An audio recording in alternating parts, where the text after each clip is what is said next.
Jacket वाला आहे.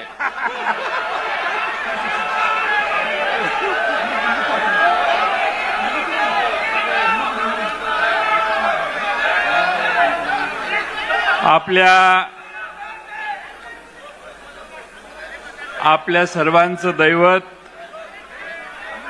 देशाचे नेते,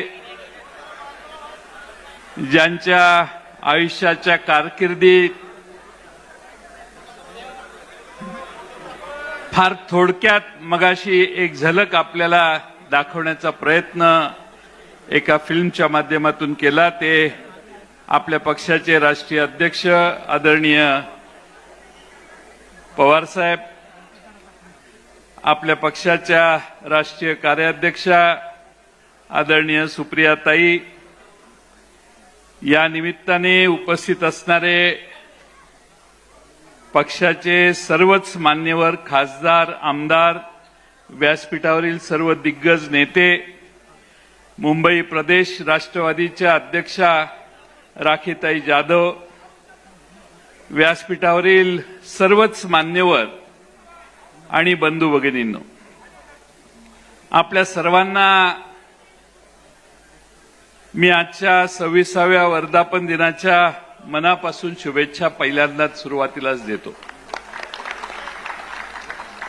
हा पक्ष 27व्या वर्षात पदार्पण करतोय. या 27 वर्षाच्या कालखंडामध्ये या पक्षाने महाराष्ट्रात तर भरीव योगदान दिलं, पण देशाच्या अनेक महत्वाच्या प्रश्नावर आपल्या या पक्षानं फार मोठं योगदान देण्याचं काम देशपातळीवर देखील पवार साहेबांच्या माध्यमातून केलं. या देशाच्या अन्नधान्याचा प्रश्न असो, या देशात संरक्षण विभागात महिलांनी काम करण्याचा प्रश्न असो, या देशातले असे अनेक आमूलाग्र निर्णय आणि महाराष्ट्रातले निर्णय जे समाज सुधारणेचे होते, ते आपले नेते आदरणीय पवार साहेबांनी त्यांच्या कारकिर्दीत घेतले. खरं म्हणजे कालच परवा ऑपरेशन सिंदूर पार पडले. ऑपरेशन सिंदूरच्या साठी आमचं हे ऑपरेशन का करण्यात आलं, यासाठी देशानं जगभर संसदेच्या शिष्टमंडळांना पाठवलं. आम्हा सर्वांना अभिमान वाटला पाहिजे की आपल्या पक्षाच्या राष्ट्रीय कार्याध्यक्षा सुप्रियाताईंना या देशातील अशाच एका महत्वाच्या शिष्टमंडळाचं नेतृत्व करण्याची संधी देण्यात आली आणि भारतामधल्या या सगळ्या झालेल्या घटनांचा समर्थन करण्यासाठी सुप्रियाताईंच्या नेतृत्वाखाली 6-7 देशातल्या मान्यवरांना जाऊन भेटण्याचं काम सुप्रियाताईंनी केलं आणि भारताची त्यांनी अतिशय समर्थपणाने बाजू मांडली. कोणताही आतताईपणा त्यात नव्हता. भारताला हे का करावं लागलं याचं समर्थन अतिशय प्रभावीपणाने सुप्रियाताईंनी दक्षिण आफ्रिकेपासून अनेक देशात जाऊन केलं. मी आपल्या सर्वांच्या वतीनं सुप्रियाताईंचं त्यासाठी मनापासून अभिनंदन करतो. आपण सगळ्यांनी टाळ्याच्या गजरात सुप्रियाताईंना या कामगिरीबद्दल धन्यवाद दिले पाहिजेत. आपले अनेक मतभेद असतील पक्षीय पातळीवर दुसऱ्या राजकीय पक्षांशी, पण जेव्हा जेव्हा परराष्ट्र धोरणाचा प्रश्न येतो, या देशाच्या संरक्षणाची भूमिका पुढे मांडावी लागते, त्या ठिकाणी आपल्या पक्षाने आणि आदरणीय पवार साहेबांनी आम्हा सगळ्यांना सांगितलेलं आहे की देशहिताची भूमिका ही सर्वप्रथम घेतली पाहिजे. शत्रूला धडा शिकवण्याची वेळ येते त्यावेळी देश एकसंघ असला पाहिजे आणि म्हणून तेव्हा आम्ही या देशाच्या कायम बरोबर राहण्याचं काम पवार साहेबांनी त्यांच्या आयुष्यात केलंय. गेल्या लोकसभेच्या निवडणुकीत आपल्याला प्रचंड यश मिळालं. त्या यशाचे मानकरी बहुतेक सगळे खासदार आज व्यासपीठावर आहेत. आपल्या सगळ्यांनी बरीच मेहनत घेतली आणि हा निकाल लागला. पण त्यानंतर काही महिन्यात विधानसभेच्या निवडणुका झाल्या आणि निराशाजनक निकालाचा सामना आपल्याला करावा लागला.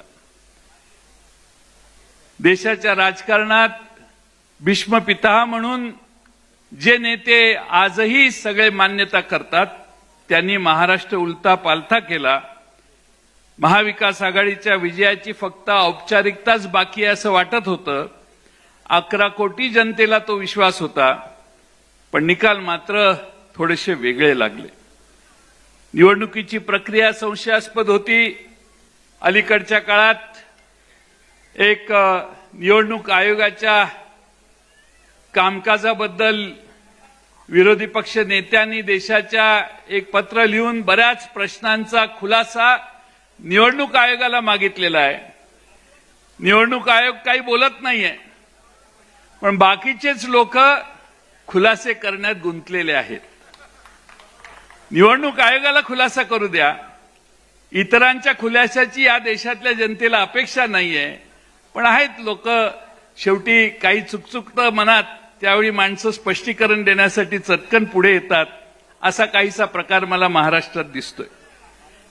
आपल्या सगळ्यांना लक्षात असेल, पूर्वी निवडणूक आयुक्ताच्या निवडीत देशाच्या सरन्यायाधीश असायचे.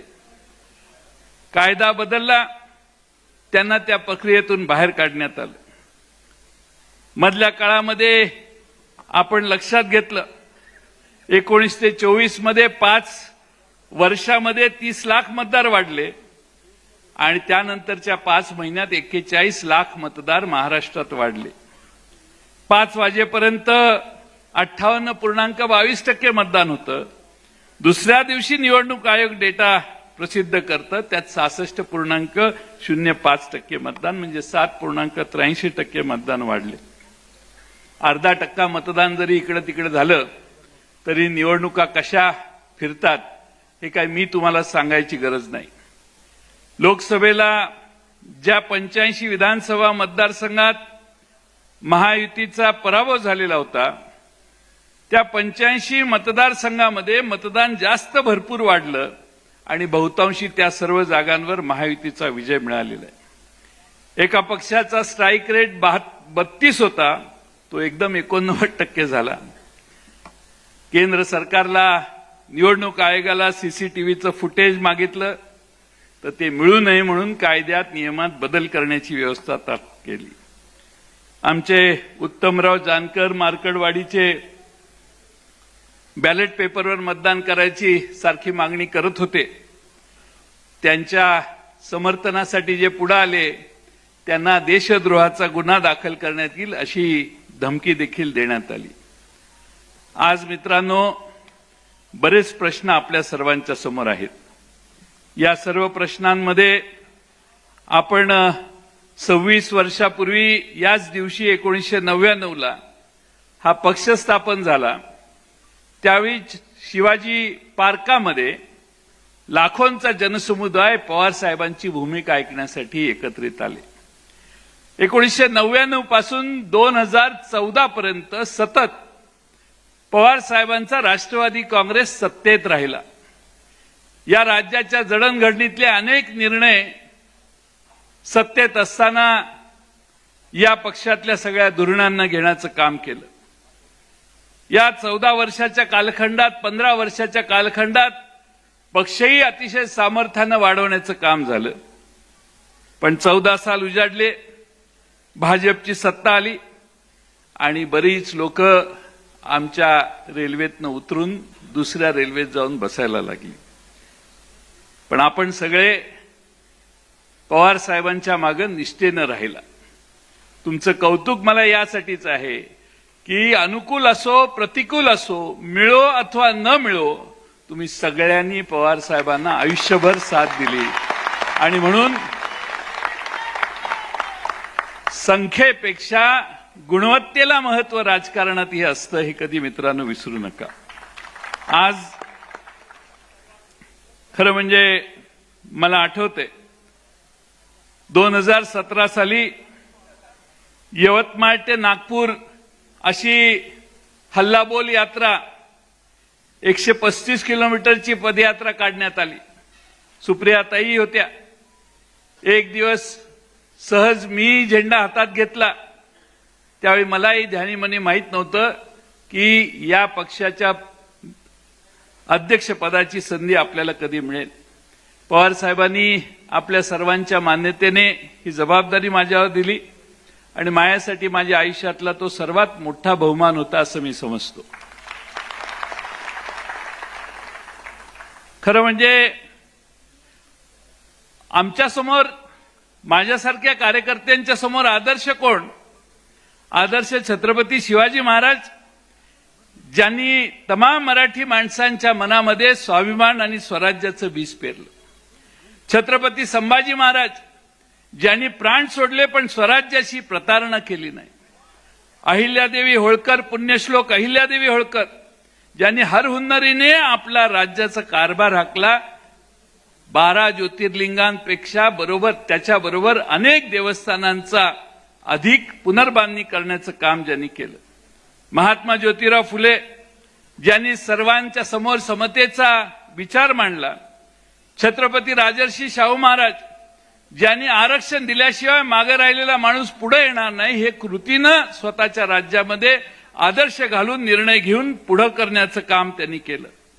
छत्रपती डॉक्टर बाबासाहेब आंबेडकर, त्यांनी समतेचा निर्णय आणि चळवळ उभी केली आणि या देशात सर्व जाती धर्मांना एका लाईनीत आपल्या घटनेच्या एका मसुद्यातनं, घटनेच्या 2-3 कलमातून या देशातल्या सर्व जाती धर्मातला फरक बंद केला आणि सगळ्यांना एका लाईनीत, एका स्टेजवर, एका लेवलला आणण्याचं काम केलं.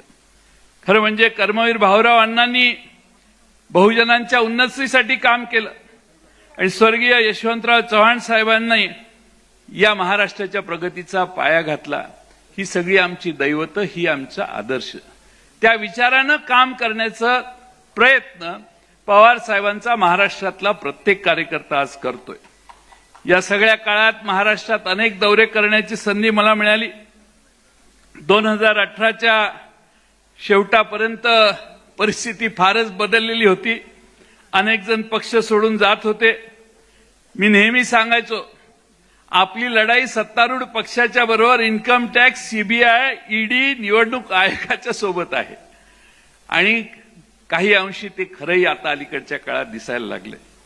पण त्याचबरोबर 2019ला लोकसभेच्या निवडणुका लागल्या. पुलवामा झालं. पुलवामा झाल्यावर आमचे फक्त 4 खासदार निवडून आले: बारामती, सातारा, रायगड आणि शिरूर. पुन्हा आम्ही सगळे विधानसभेच्या कामाला लागलो. विधानसभेच्या कामाला लागल्यावर एक दिवस पवार साहेबांनाच ईडीने नोटीस दिली. ईडीने नोटीस दिल्यावर पवार साहेब म्हटले, मला काय बोलवता, मीच येतो ना तुमच्याकडे. पवार साहेब असं म्हटल्यावर महाराष्ट्रभर जनतेनं बॅनर लावले, मी येतोय म्हणून. लोक रस्त्यावर उतरली. लोक बघून पोलीस अधिकारी पवार साहेबांच्या घरी येऊन सांगायला लागले, साहेब तुम्ही काय येऊ नका. ईडीनं निरोप पाठवला, गरज असेल त्याच वेळी तुम्हाला बोलवू, तुम्ही काय साहेब येऊ नका, आता सध्या काही गरज नाही. पण वातावरण ढवळून निघालं. मी डॉक्टर अमोल कोल्हे इथं आहेत. आम्ही पहिल्यांदा त्यावेळी शिवस्वराज्य यात्रा 1 ही आम्ही काढायचं काम केलं. प्रचंड प्रतिसाद मिळाला. महापूर आला लोकांच्या महापुराबरोबर त्यावेळी दक्षिण महाराष्ट्रामध्ये महापुरानं थैमान घातलं. पवार साहेबांनी निर्देश दिले सगळ्या कार्यकर्त्यांना, पदाधिकाऱ्यांना की जात, धर्म, पात काही फरक न करता सगळ्यांना तुम्ही जाऊन मदत करा. आणि सगळे महाराष्ट्रातले राष्ट्रवादीचे कार्यकर्ते धावून गेले. मला अभिमान आहे, मी त्या भागातला आहे. पवार साहेबांच्या एका आव्हानाने नाशिक पासून, धुळे, नंदुरबार पासून पिंपरी चिंचवड, पुणे असेल, इकडे ठाणे जिल्हा असेल, सगळ्या कोकणातनं सगळे येऊन त्या ठिकाणी मदत करण्यासाठी धावून आले. आणि एका पवार साहेबांच्या शब्दामध्ये किती मोठी किंमत आहे हे कोल्हापूर, सातारा, सांगली जिल्ह्यातल्या जनतेला त्यावेळी कळलं. सरकारची परिस्थिती नसताना, सरकारमध्ये आम्ही कोणीच नव्हतो, त्यावेळी पवार साहेबांच्या आव्हानाला प्रतिसाद देऊन हजारोच्या संख्येनं तुम्ही महाराष्ट्रातल्या त्या भागातल्या जनतेला मदत करायला गेला. खरं म्हणजे पुन्हा निवडणुका आल्या. राष्ट्रवादीला तुमच्या सगळ्यांच्या प्रयत्नाने 54 जागांवर यश मिळालं. घवघवीत यश मिळालं. माणसं म्हणायची 20-22 जागा येतील, पण आपण 54 जागापर्यंत पोहोचलो. खरं म्हणजे त्यानंतर पवार साहेबांच्या किमयेने आपण 2-2.5 वर्ष सत्तेत देखील गेलो. खरं म्हणजे सत्तेत जात असताना काय झालं, आधी काय झालं, तो इतिहास मी तुम्हा सगळ्यांना सांगण्याची गरज नाही.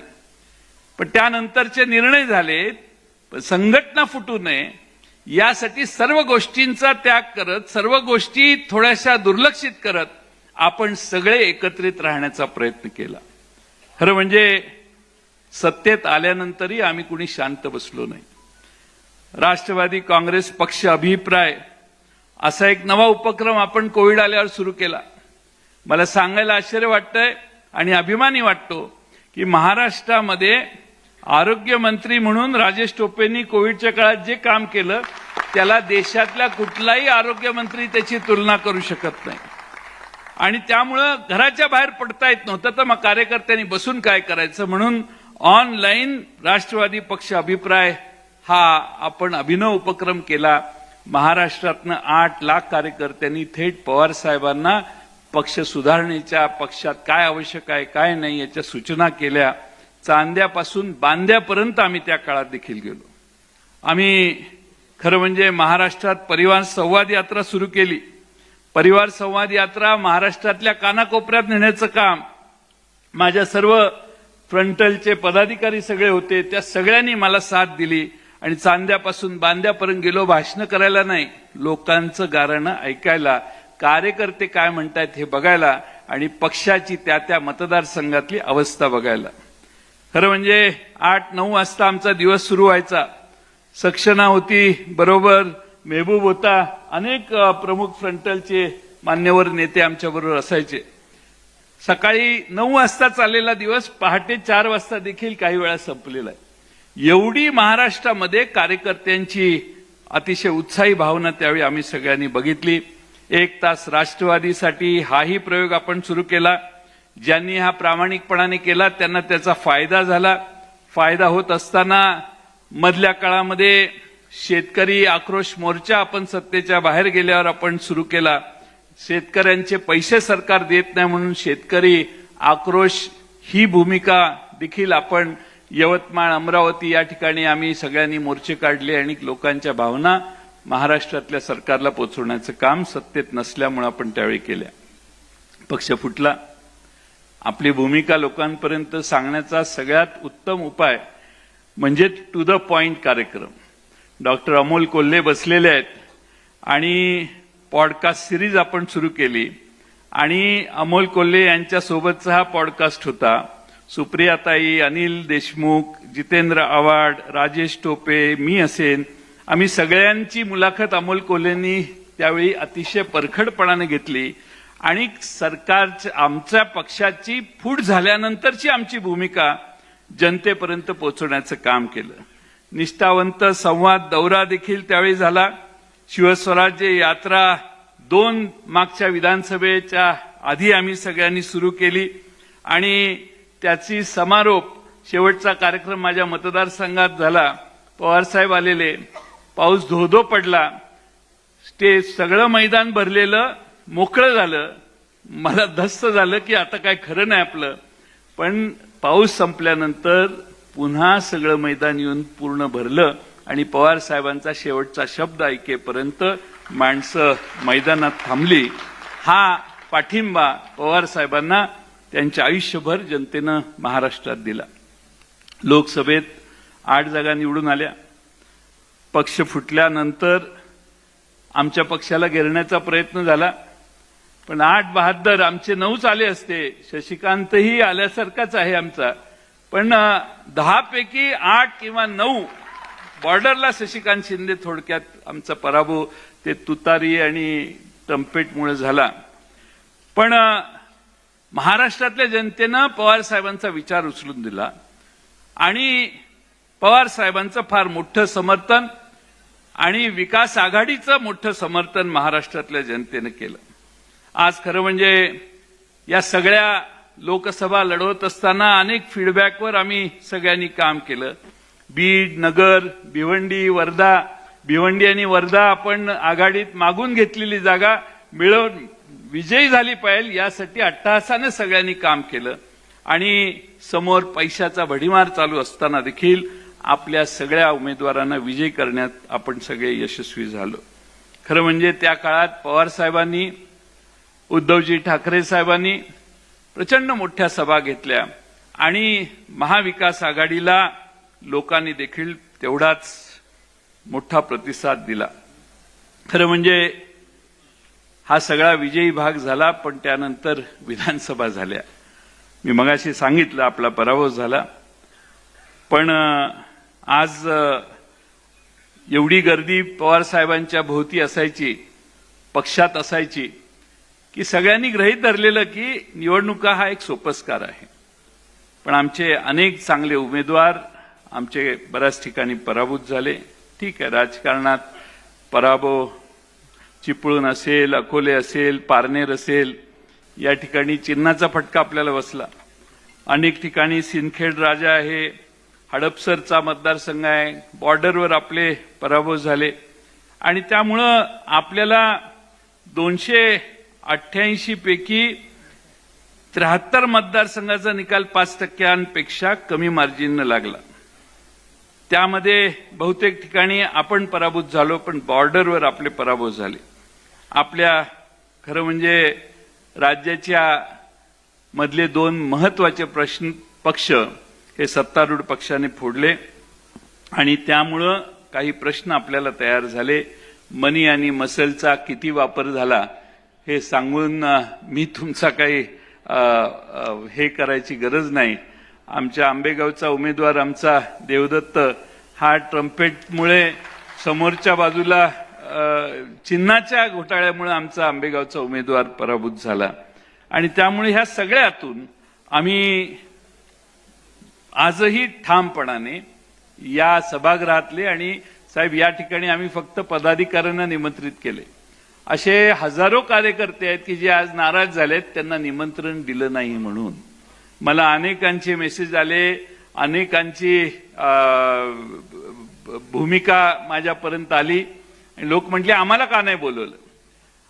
आपण मागच्या वेळी अहमदनगरला असाच मेळावा घेतला. 4 दिवस सतत पाऊस होता आणि ज्यावेळी आपण मेळावा घ्यायचा दिवस होता त्याच दिवशी पाऊस थांबला आणि आपला कार्यक्रम आटपला, पण खाली इतकी प्रचंड दलदल होती आणि त्यामुळं या पावसाळ्याच्या दिवसात सगळ्यांना मोठ्या कार्यक्रमाला बोलवणं आणि सगळ्यांचीच थोडीशी अडचण करणं हे थोडंसं नसावं असा प्रयत्न आमच्या सगळ्यांचा होता आणि म्हणून आज आमचे जगताप यांनी, प्रशांत जगतापांनी पुढाकार घेऊन त्यांनी आधीच साहेबांची आजची तारीख मागण्याचा प्रयत्न केलेला होता की पुण्यात मला घ्यायचंय आणि म्हणून प्रशांत जगतापांनी आधीच साहेब मला म्हटले मी प्रशांतला वेळ दिलेला आहे आणि मग प्रशांतचा कार्यक्रम हा आता आपण एकत्रित साजरा करतोय आणि प्रशांत जगतापांनी या ठिकाणी कार्यक्रम घेतलेला असला तरी याची त्रुटी जी आहे त्याची जबाबदारी माझी आहे. जे चांगलं आणि उत्तम आहे ते प्रशांतनं केलंय हे तुम्ही विसरू नका. शेवटी प्रश्न अनेक आहेत, मतदार यादीतला घोळ, बाकीच्या सगळे प्रश्न, ह्या सगळ्या सांगून मी तुमचा वेळ जास्त घेणार नाही. पण प्रश्न अनेक आपल्या सर्वांच्या समोर आहेत. कोकणात अवकाळी पावसानं थैमान घातलं. आंबा, काजू, कोकम इथं पिकांचं नुकसान झाले. सरकार तिकडे लक्ष द्यायला तयार नाही. शिवभोजन थाळीने लाखो लोकांना तारलं. आता शिवभोजन थाळीच बंद केली आहे सरकारने.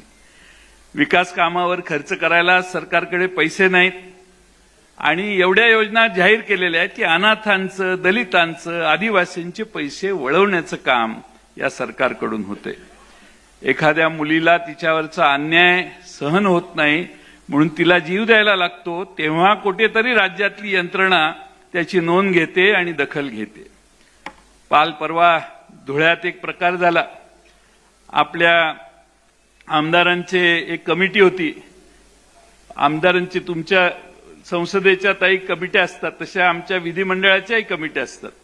मग आमची कमिटी जाते. मग कमिटी गेल्यावर तुम्ही काय करता, तुम्ही त्या राज्याचे, त्या भागाचे प्रश्न ऐकता, पण आमची कमिटी जाते आणि आमच्या आमदारांचा पीए खोलीत बसून पैसे गोळा करतो. 2 कोटी रुपये पीएकडे सापडले. विधिमंडळाच्या एका प्रमुख समितीच्या प्रमुखांच्या पीएकडे 2 कोटी रुपये सर्किट हाऊसला. कसं आहे, आपल्याकडे पोलीस नाहीत, इन्कम टॅक्स नाही, 5 नाही 10 कोटी असतील, पण जाहीर 2 कोटीच झालेत. आपलं 2 कोटीलाच बोललं पाहिजे. जाहीर जे झालं तेच धरायचं असतं, जे जाहीर झालं नाही ते तुम्ही आणि मी बोलून काय उपयोग आहे. 3 वर्ष स्थानिक स्वराज्य संस्था प्रशासकाच्या हातून चालवल्या जात आहेत. शेवटी सर्वोच्च न्यायालयाला सांगावं लागलं, अरे बाबांनो काय निवडणुका घेणार आहे का नाही, काय का घेत नाही, काय प्रॉब्लेम आहे. आणि मग निवडणुका घेण्याचा प्रयत्न होतोय. पण माझी शंका आहे की रवींद्र पाटील साहेब बहुतेक जळगावला तूर्त निवडणूक होणार नाही. नगरपालिकेचे होईल, महापालिकेची होईल का जिल्हा परिषदेची होईल हे अजून त्यांनीच ठरवलेलं नाही. त्यामुळे जेव्हा येईल त्यावेळी आपल्याला लढण्याचं काम करायचंय. पण निवडणुका टाळण्याचा सरकारचा प्रयत्न होतोय. आता शक्तीपीठ महामार्ग सगळ्या पानसळ भागातून जातोय. सगळ्या लोकांचा विरोध आहे. आता सगळ्यांचा विरोध असताना आणि कुणी मागणी केलेली नसताना त्या महामार्गाचा आग्रह करणं हे याच्या मागे एवढा इंटरेस्ट काय आहे अशी लोक कुजबूज करतात. मी आपलं लोक काय म्हणतात ते मी सांगतो. त्यामुळं आपण अलीकडे बघितलं असेल की महत्वाच्या प्रश्नावरून लोकांचं लक्ष वेधायचं असेल तर काय करायचं असतं. पवार साहेबांना शिव्या घालायच्या, पवार साहेबांच्या विरोधी बोलायचं. पवार साहेबांना बोललं की सगळे माध्यम तेच दाखवायचं, दिवसभर कार्यक्रम करतात. मूळ प्रश्न महाराष्ट्रातला बाजूला राहतो आणि पवार साहेबांच्यावर बोलायचं. पवार साहेबांच्यावर आता अलीकडे विनाकारण टीका चालू आहे. पवार साहेबांनी ओबीसीच्या समाजाच्या हितसंबंधांचं रक्षण करण्याची कायम भूमिका घेतलेली आहे त्यांच्या आयुष्यामध्ये. या देशामध्ये मंडल आयोग जाहीर झाल्यावर मंडल आयोगाची पहिली अंमलबजावणी भारतात जर कुणी केली असेल तर शरद पवार साहेब नावाच्या मुख्यमंत्र्यांनी त्यावेळी केली. दुसऱ्या कुठल्याही राज्याने नाही केली. तेव्हा पवार साहेबांनी ते पाऊल टाकलं. त्या ओबीसींच्या मागं त्यांच्या ओबीसींच्या संरक्षणाची भूमिका घेण्याचं काम आयुष्यभर पवार साहेबांनी केलं. हे मित्रांनो तुम्हा आम्हाला कधी विसरता येणार नाही. आणि आजही त्यांचा तोच आग्रह आहे की ओबीसींच्या हिताचं रक्षण करण्याचा प्रयत्न आम्ही सगळ्यांनी केला पाहिजे. कोणत्याही बाबतीत पूर्ण ताकदीनं ओबीसींच्या भूमिकेचं, ओबीसींच्या संरक्षणाची भूमिका आपल्या सगळ्या कार्यकर्त्यांनी आयुष्यभर पाळली. कारण आपला आदर्श मंडल आयोगाच्या अंमलबजावणीपासून शरद पवार साहेबांनी घालून दिलाय. हे मित्रांनो विसरता येणार नाही. खरं म्हणजे मी आता हळूच विचार करत असतो. बऱ्याच वेळेला पवार साहेबांना अजूनही टीकेचं केंद्र ठरवतात. जितेंद्र आव्हाड त्याचा अर्थ अभी भी पवार साहब का डर बाकी है.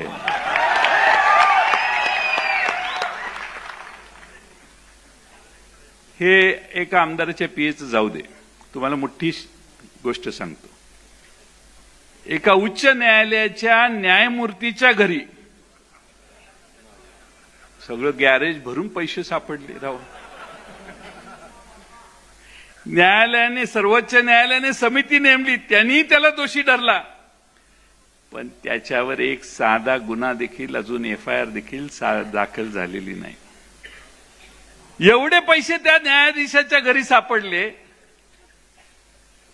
एवढे पैसे सापडून त्याच्यावर गुन्हा दाखल नाही, त्याच्यावर ऍक्शन नाही, त्याला अटक नाही, त्याच्यावर कोणतीही कारवाई नाही.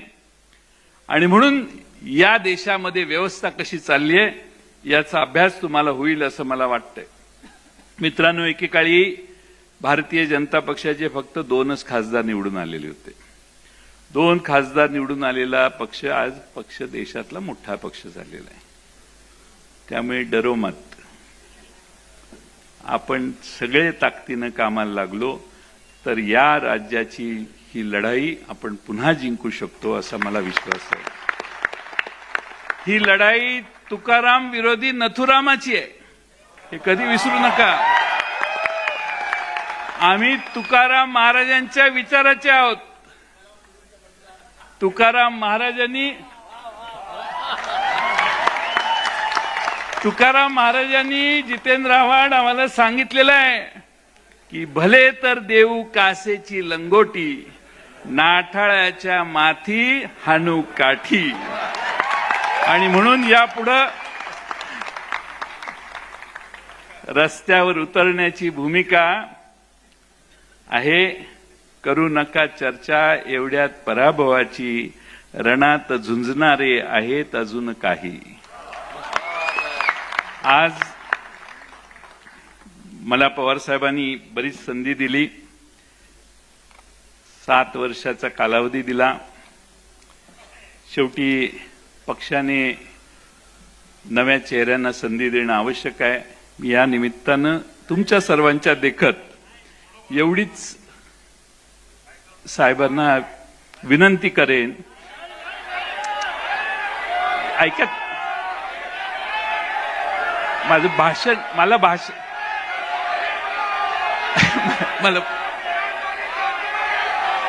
आगे बढ़ेंगे तुम बैठो.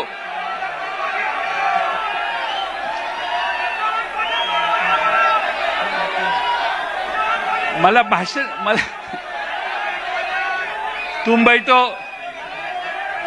तुम्ही बसा, खाली बसा. नाना खाली बसा, खाली बसा, खाली बसा.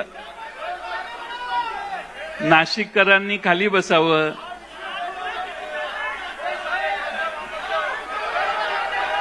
शेवटी पक्ष पवार साहेबांचा आहे, त्यामुळे पवार साहेबांनी याच्यावर योग्य तो निर्णय, कारण आता आपल्याला बरंच पुढे जायचंय आणि त्यामुळं मी पवार साहेबांचे मनपूर्वक आभार मानतो, आपल्या सर्वांचे आभार मानतो आणि माझे 2 शब्द पूर्ण करतो.